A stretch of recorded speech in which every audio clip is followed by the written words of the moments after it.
일하는 시간을 줄여드립니다. 크리스 베일리 지음, 항숙해 옮김. 1년간의 생산성, 실험이 밝혀낸 잘 되는 사람의 루틴.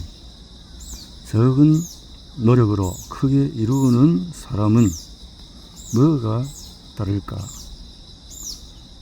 포브스 전문가, 필승 전략, 세스 고딘 추천했네요. 크리스 베일리는 구글 또 테드 등 여러 글로벌 기업에서 주목하는 생산성 전문가이다 했네요. 생산성 전문가. 일하는 시간을 줄여드립니다. 어떻게 줄여주나요? 일하는 시간을 줄여드립니다. 별걸 다 실험하는 남자의 생산성 프로젝트. 예상 소요 시간은, 사람은 보통 스포츠라든가 음악 아니면 요리에 흥미를 갖는다. 별난 소리로 들릴 수도 있지만 내가 심취했던 주제는 가장 생산적인 사람이 되는 것이었다. 생산성이라는 열병에 처음 걸려든 것이 언제였는지 정확히 기억나지는 않는다. 고등학교 시절에 데이비드 앨런의 책을 접했던 때였을지도 모르겠다. 당시에 10대 소년이었던 나는 생산성에 관한 여러 블로그에 몰입하기 시작했다. 아니면 비슷한 시기에 부모님이 갖고 있던 심리학 책들을 파고들었던 것이 도화선이 되었을 수도 있다. 어쨌거나 내가 생산성에 사로잡혀 보낸 세월이 거의 10년에 이른다. 이 기간 동안에 나는 생산성에 대한 애착을 일상의 거의 모든 면면에 접목시켰다. 생산성에 대한 것을 보다 스마트하게 살아가기. 굳이 학창시절에 이뤄냈던 일들을 끄집어내는 것은 당신을 감탄시키기 위해서가 아니라 생산성이라는 개념이 얼마나 강력한 힘을 발휘할 수 있는가를 일깨워주기 위해서이다.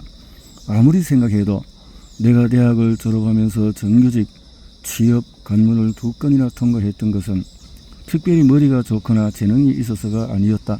단지 더욱 생산적이기 위해서, 그리고 하루하루 더 많은 일을 해내기 위해서 필요한 것이 무엇인지 매우 분명하게 파악하고 있었기 때문이다. 물론 일도 공부도 재미있었지만 하루 일과가 끝났을 때 나는 정말이지 훨씬 더 신나 있었다. 생산성에 대한 투자로 얻어낼 수 있는 엄청난 효과를 확인하는 데는 대단한 자료조사가 필요한 것도 아니다. 평균적인 미국인이 하루에 어떻게 보내는가를 살펴보는 것만으로도 충분하다. 회사 업무 시간, 또 수면 시간, 집안일 하는데 식사 시간, 주위 사람들과의 만남, 또 동산의 일들, 여가 활동.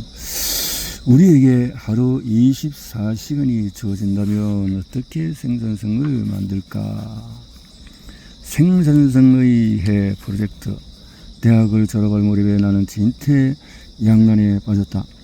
2건의 취업 제안 모두 초봉이 꽤나 쏠쏠했고 성질이 보장되어 있었을 뿐만 아니라 최소한 겉으로 보기에는 업무 자체도 무척 흥미로울 것 같았다. 그런데 손에 놓인 2가지 기회를 조금 더 깊이 고민한 끝에 그것은 내가 정말로 일생을 바쳐서 하고 싶었던 일이 아니라는 것을 깨달았다. 그 사실을 깨닫고 행여라도 오해 없기를 바란다. 나는 하루 종일 18세기 프랑스 시집이나 붙들고 시간을 때우는 호사가와는 전혀 다른 분이다. 단지 나는 매달 둘째 주 금요일마다 월급을 받는 것 외에 다른 어떤 것도 기대할 수 없는 블랙홀에 주어진 시간을 쏟아버리고 싶지 않았다. 그래서 해결책을 고민하다가 다른 선택사항을 고려했더니 일시에 모든 일들이 제자리를 찾았다. 1960년대와 70년대 미국에서는 상당수 대학들이 길을 전혀 내지 않고 캠퍼스를 조성했는데 UC 어바인이 그 중에 하나였다. 학생들과 교직원들은 이미 닦아놓은 길을 따라 걷는 것이 아니라 학교 내 건물 사이의 잔디를 밟으며 이동했다. 그렇게 1년가량 지나는 사이에 건물 주변에 심하게 뭉개진 잔디가 뚜렷하게 드러나 보였고 학교 측은 이를 따라서 길을 닦았다.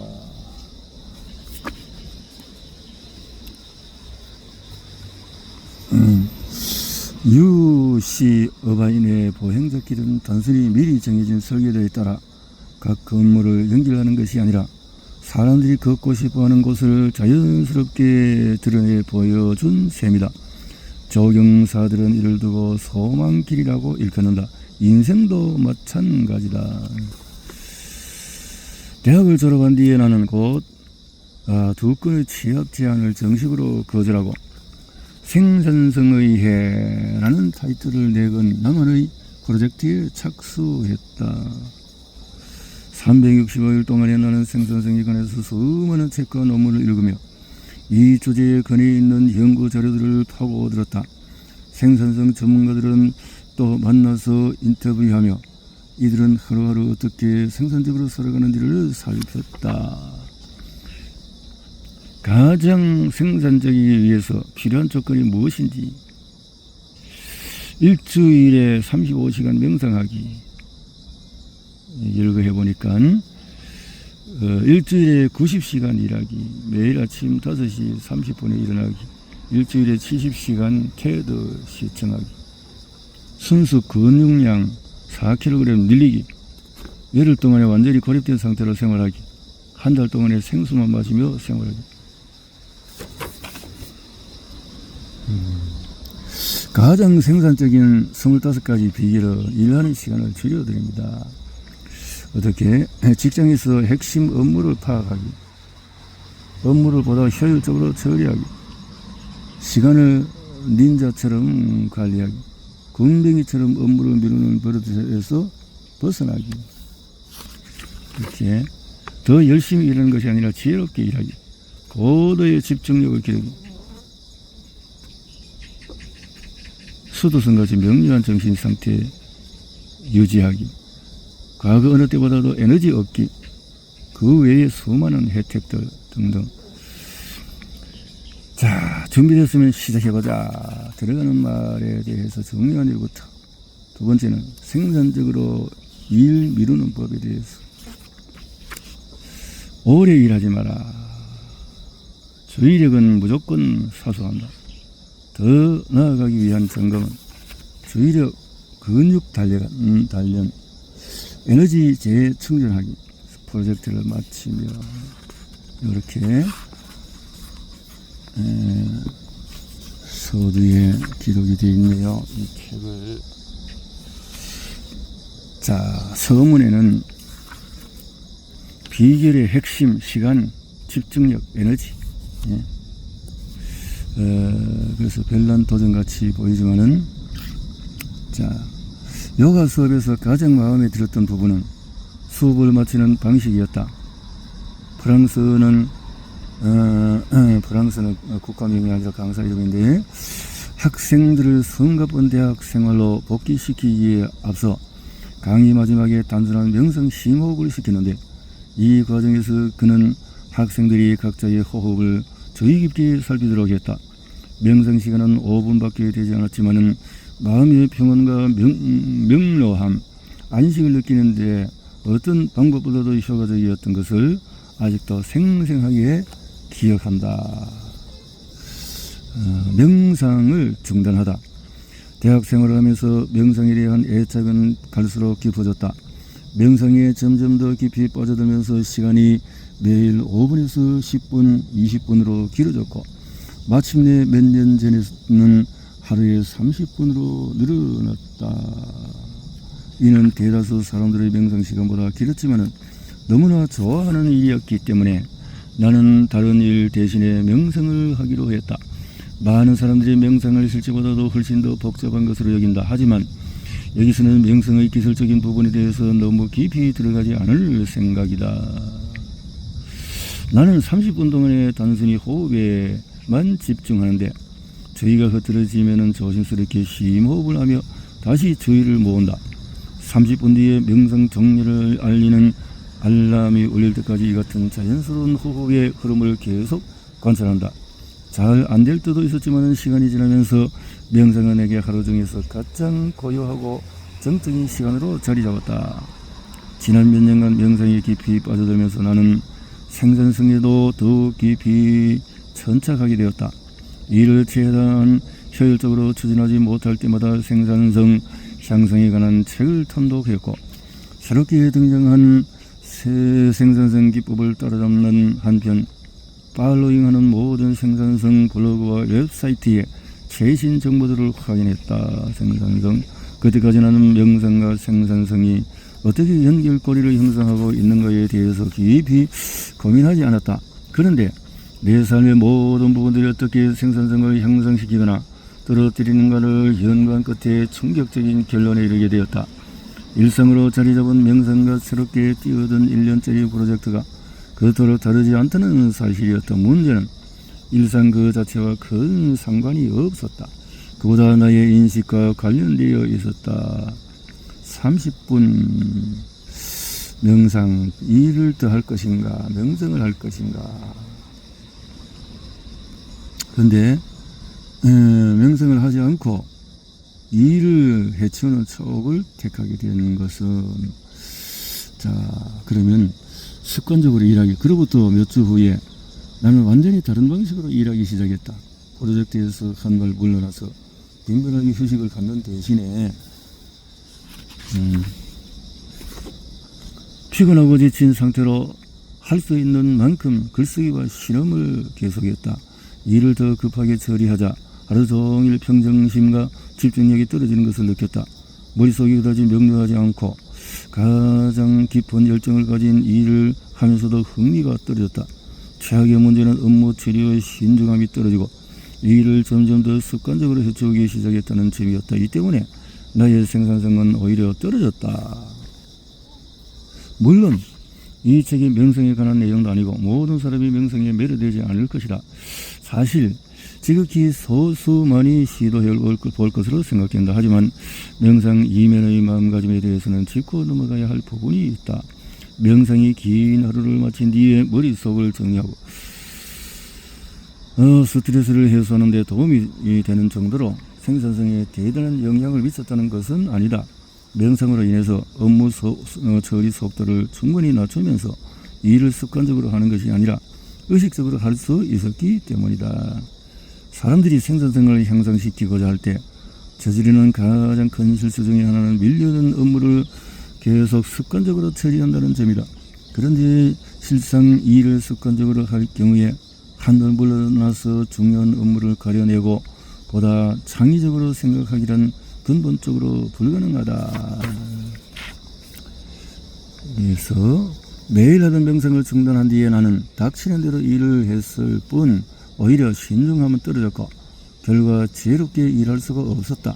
그때까지 쌓았던 생산성 결실이 무너져 내렸다. 명상을 하지 않으니까 수도승과 주식 트레이더 물론 모든 사람이 업무를 동일한 정도의 신중함을 기해서 처리하지는 않는다. 세상에서 가장 독실한 수도승을 예로 보자. 그는 하루 종일 명상을 하고 뭐든 처리하는데 1시간 걸린다. 느긋하게 그리고 인점에서 일하고 싶어 하기 때문이다. 수도승은 최대한 적게 일하는 동시에 최대한 의식적으로 일한다. 또 달팽이와 같은 속도로 움직이기 때문에 목적의식을 갖고 일을 처리할 수도 있다. 수도승의 반대편에 위치한 사람은 약으로 코카인 기운으로 질주하는 주식 트레이더이다. 그는 잽싸게 자동적으로 그리고 인간이 상상할 수 있는 최련의 속도로 일을 해치운다. 수도승과 달리 주식 트레이더는 업무에서 한 발 물러나서 일의 의미와 가치를 곱씹는 일이 지극히 드물다. 최대한 많은 일을 최대한 빠르게 처리할 뿐이다. 너무 잽싸게 해치우는 나머지 주식 트레이더는 목적의식을 갖고 이를 의식적으로 처리할 시간적인 정신적인 여유가 없다. 수도승과 주식 트레이더의 업무 처리 속도를 실험한 결과 생산성에 관한 어느 쪽도 이상적인 접근 방식이 아니라는 사실이 확인이 되었다. 온종일 명상을 하면 내면의 평화를 채울 수 있고 기초의 속도로 일할 때에는 대단한 자극을 불러일으키겠지만 생산성은 얼마나 많은 양의 일을 해치우는가의 문제와는 전혀 무관하며 전적으로 얼마나 많이 성취하는가의 문제다. 수도승이나 코카인에 찌든 주식 트레이더나 많은 것을 성취하지 못한다. 수도승처럼 일하면 업무가 느리고 주식 트레이더처럼 일했다가 너무 성급해서 중요한 것을 가려내고 더 지혜롭게 일하는 것이 불가능하다. 그러면 생산성의 세 가지 요소는 생산성은 시간, 에너지와 주의력이 삼박자로 만들어져야 된다 라는 것이네요. 세 가지로. 자, 흥미로운 것은 번아웃이라는 단어가 의외로 새로운 의의에 해당한다는 점입니다. 번아웃. 가장 중요한 지점은 시간과 주의력, 에너지의 세 가지 요소를 모두 관리할 수 없다면 온종일 목적의식을 갖고 신중하게 업무를 처리하기는 사실상 불가능하다는 사실이다. 시간을 낭비할 때 우리는 일을 미루게 된다. 주의력을 제대로 발휘하지 못하면 산만해지고 만다. 또 에너지 소비를 끌어올리지 못하면 쉽게 지치거나 정신적으로 무기력해지는 번아웃 증후군을 겪게 된다. 생산성의 새로운 정의는, 자, 이 책에는 지난 10년간의 생산성 실험을 진행하면서 내가 접했던 가장 강력한 시간관리 기법을 소개할 것이다. 이 책은 생산성에 대한 새로운 사고방식 또 개념에서 출발한다 라고 했네요.